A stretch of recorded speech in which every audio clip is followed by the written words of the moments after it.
Inauguration protests. As dozens of Democrats say they won't attend Friday's ceremony, Republicans accuse them of being sore losers.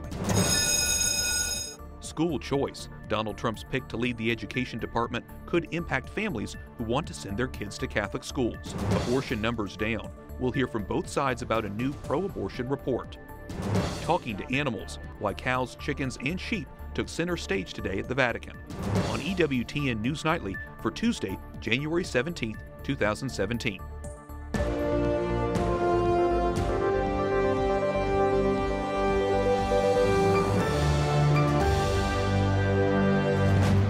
Good evening from Washington, D.C., and thank you to those of you joining us from around the world for news from a Catholic perspective. I'm Wyatt Goolsby in for Lauren Ashburn.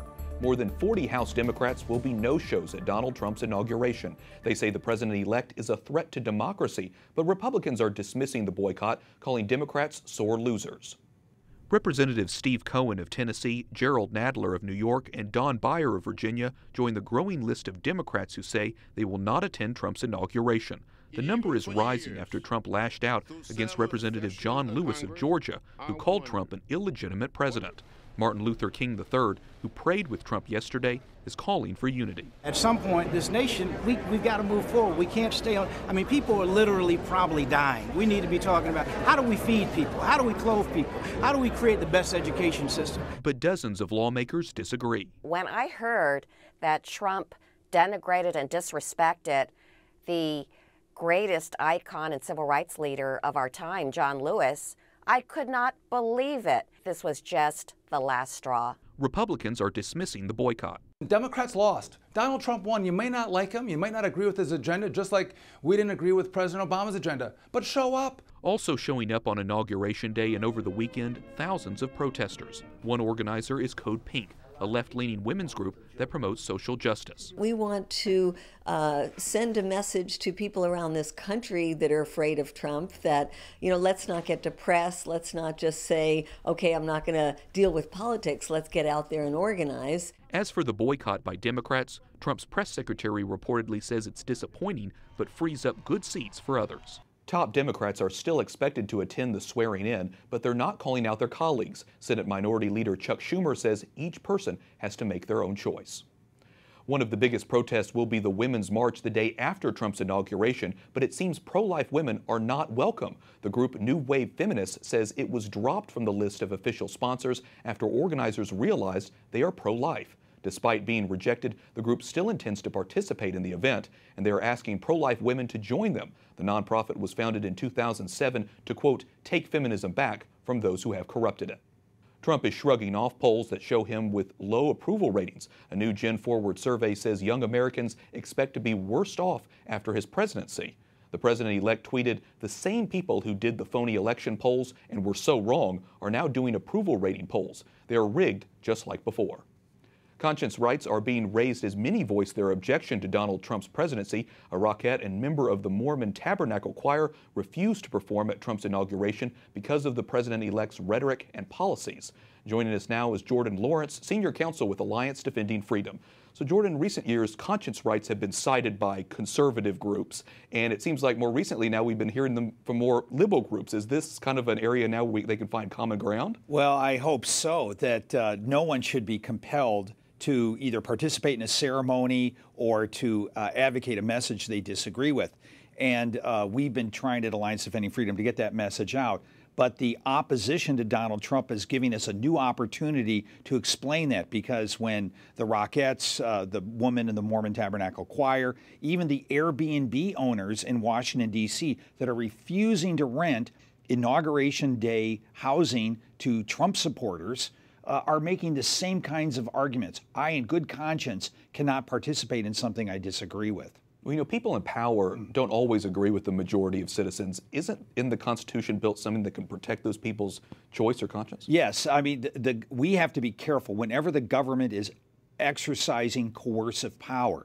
And if we give the government the power to force people to participate in ceremonies or to advocate messages they don't agree with, somebody you don't agree with could become the leader of the country and force you to violate your conscience. People who said it was wrong, for example, for a flower shop to refuse to provide flowers for a gay wedding are now saying it's okay for businesses to refuse Trump support like we were referring to before. Isn't that also a bit hypocritical? Well, it sure is. I mean, there's dress designers in New York City that are refusing because of conscience to sell clothes to Ivanka and Melania, the new First Lady. And they're making the same sorts of arguments that dresses convey messages, they communicate a worldview. And that's what we've been saying about flowers and wedding cakes, as well as clear message bearing things like photographs or T-shirts and things like that. Well, the Alliance Defending Freedom, as we said, has been very concerned about this issue for a long time now. Are you optimistic things are moving in the right direction? Well, this is very helpful to see that what we are advocating for benefits all Americans. This is not just for some narrow group of people that are objecting. It's a misuse of these discrimination laws to punish people in a way where they're being forced to participate in ceremonies or to advocate messages they don't agree with. This is a right that if they win, everybody wins. Very good. Jordan Lawrence, Senior Counsel with the Alliance Defending Freedom, thanks so much for your insight. Thank you. Confirmation hearings start for two of President-elect Trump's cabinet picks. Montana Representative Ryan Zinke is the nominee for Secretary of Interior. He opened the hearing talking about his childhood. Well, as a son of a plumber and a kid who grew up in a small timber town and railroad town in Whitefish near Glacier Park, I am humbled to be before you as a President-elect's designee for Secretary of Interior. Zinke is a decorated former Navy SEAL and former state senator. He is in his second term in Congress. Trump's pick to lead the education department is in the hot seat tonight. School choice advocate Betsy DeVos says a one-size-fits-all model of learning doesn't work. She's promising to promote charter, religious, and other alternatives to public schools if confirmed. Jason Calvi gives us a look at how Catholic schools could be impacted. Jason? Wyatt, I spent the morning at a Catholic school where half the students receive a voucher, an up to $12,000 scholarship. Without that money, these kids wouldn't be able to afford a Catholic education. But some critics are raising their voices against these school choice programs, and big supporter Betsy DeVos. What do we want? When do we want it? Now! Dozens descend on the Capitol to slam Betsy DeVos, Donald Trump's pick for Education Secretary. We are failing our students in Michigan, and to even have her on the list is insane to me. DeVos has spent more than 2 decades pushing for school choice programs, nationally and in her home state of Michigan. That's where Dawn Wilson Clark has sent her 5 kids to 22 different schools. That choice is not working in Detroit. School choice programs give parents alternatives to traditional public schools. That includes tax credits or vouchers, helping poor students attend Catholic or other private institutions. Vouchers are critical to students here at Archbishop Carroll High School in Washington, D.C. Half of the 380 kids receive a voucher called the D.C. Opportunity Scholarship. Junior Karan Harris is one of them. It's amazing. It's like I have this freedom of choice, and I like being able to choose for myself. And that choice is what DeVos says she wants for every family. School President Beth Blaufus points to the D.C. voucher program as a model. Low-income families should have the same choices that upper-income families should have. Vouchers are not about public schools being bad, they're about choice being a good thing. Gay groups are going after DeVos, saying she funded conservative religious groups that promote traditional family values. In an apparent response to those criticisms, DeVos says every child in America deserves to be in a safe environment, free from discrimination. She's been open about her Christian faith, saying it inspires her work to reform U.S. education. Wyatt? Jason Calvi reporting from Capitol Hill. Thanks, Jason. Other stories our EWTN News Nightly team is covering in today's world. A Pakistani woman is sentenced to death for burning her own daughter alive in a so-called honor killing. The woman told a court she killed her daughter for, quote, bringing shame to her family for eloping. Her son, the victim's brother, helped with the crime. He was sentenced to life in prison. The two tied the 18-year-old to a bed and lit it on fire. The sentences are part of a new anti-honor killing law that took effect in October. A tragic story in Nigeria. Officials say an Air Force fighter jet on a mission to bomb Boko Haram extremists mistakenly hit a refugee camp. More than 100 refugees and aid workers were killed. This is believed to be the first time Nigeria's military has admitted to making such a mistake. The suspect in the New Year's nightclub attack in Turkey has reportedly confessed. Investigators blame ISIS for the crime. They also detained 4 other people in connection with the attack. The shooting left 39 people dead and dozens wounded. And the widow of the Orlando nightclub shooter was in court a day after her arrest. A 2-count indictment accuses Noor Salman of misleading police officers and FBI agents who were investigating the June attack at the Pulse nightclub in Orlando. She'll be back in court tomorrow to discuss her extradition from California to Florida. The nearly 3-year hunt for Malaysia Airlines Flight 370 is over. Australian, Malaysia, and Chinese officials all suspended the search. Crews spent $160 million to look for the missing plane in the Indian Ocean. The flight vanished in March of 2014 with 239 people on board.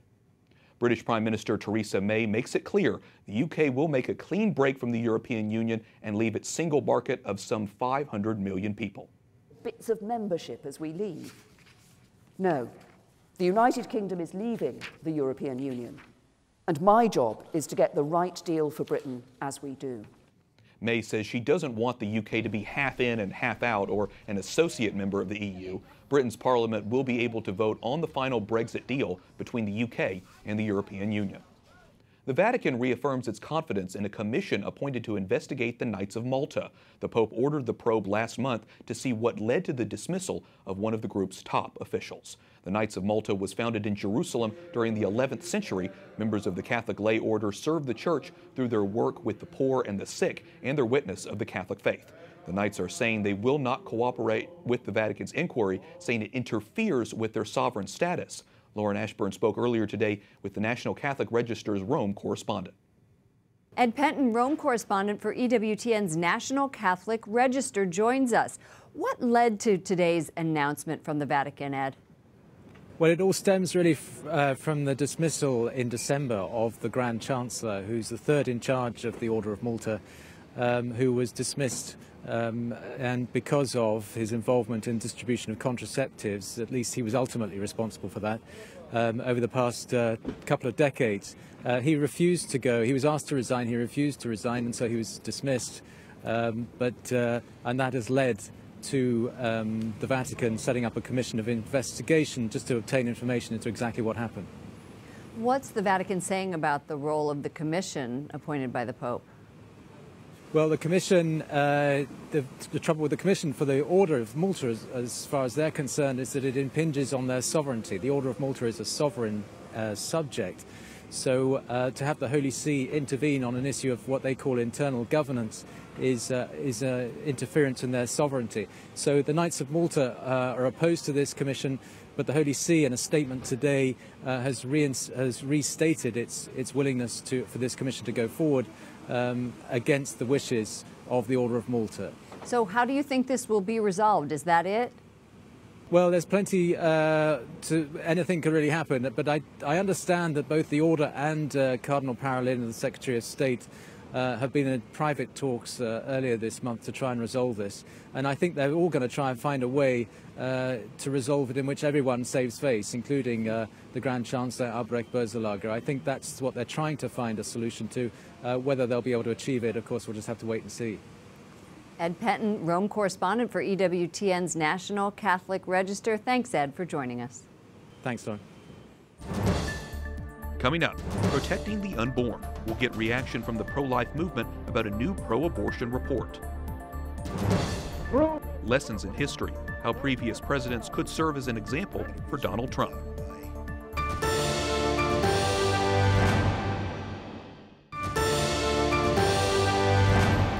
Planned Parenthood will be removed from a Texas Medicaid program unless a judge says otherwise. Texas officials say secretly recorded videos taken by a pro-life group at a Planned Parenthood clinic justify cutting off the organization from Medicaid funding. Other judges have stopped Arkansas and other states from dropping Planned Parenthood in the wake of the videos. A pro-abortion group says the annual number of abortions in the U.S. has dropped under 1 million, the lowest level since 1974. The Guttmacher Institute conducts research for Planned Parenthood. It says newly released figures from 2014 show abortions fell 12.5%.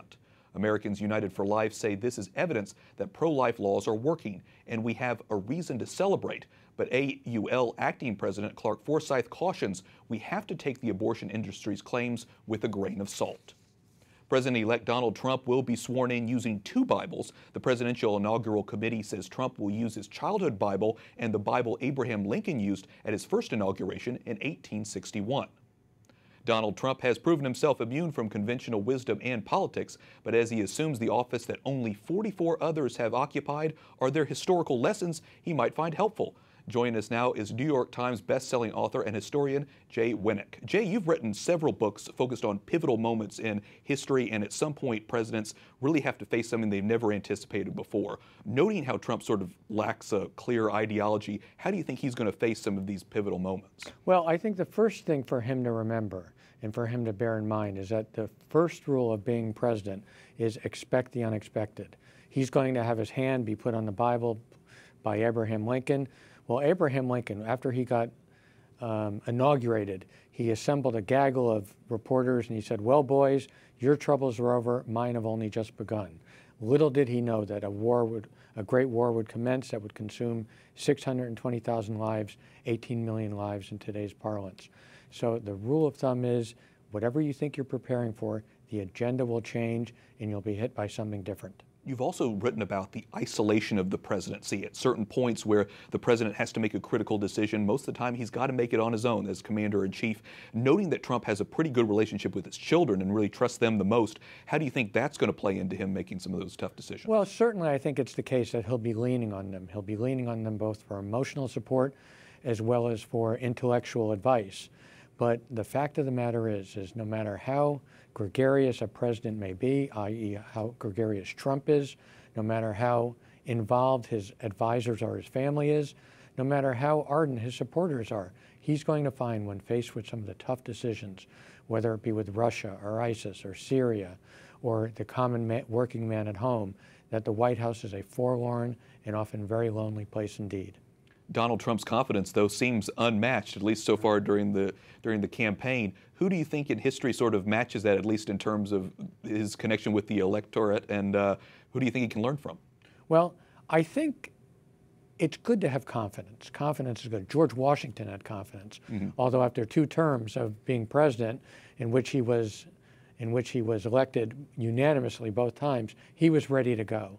I think it's safe to say, though, while confidence matters, if he could learn one thing, Donald Trump, it's that humility matters as well, because he will not know the next great crisis looming around the bend, and things don't get resolved as easily as you'd like. So confidence matters, so does humility. Last question really quickly, Jay. Any other presidents you advise Trump to study? Certainly Lincoln. I think he's taken an interest in Ronald Reagan, and that makes a lot of sense. Reagan had a big, bold agenda. He was underestimated by his opponents and his critics. So I think he'll find something in Reagan. I think he would find something in FDR, who transformed the nature of America. Donald Trump wants this to be a transformative presidency, and I think he loves his country. He's a natural politician. He can accomplish significant things. He should learn from history, though. Very interesting stuff. Jay Winnick, historian in residence for the Council on Foreign Relations. Thanks so much. Hey, thanks for having me. Up next, courageous Christians. La speranza è lottare, aggrappato alla corda. The Pope's message as we pray for Christian unity this week. Celebrating a saint. We'll tell you why animals are popping in at the Vatican for St. Anthony the Abbot's memorial.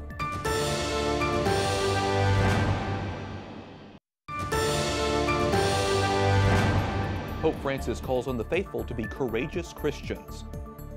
È un'ancora sicura e salda.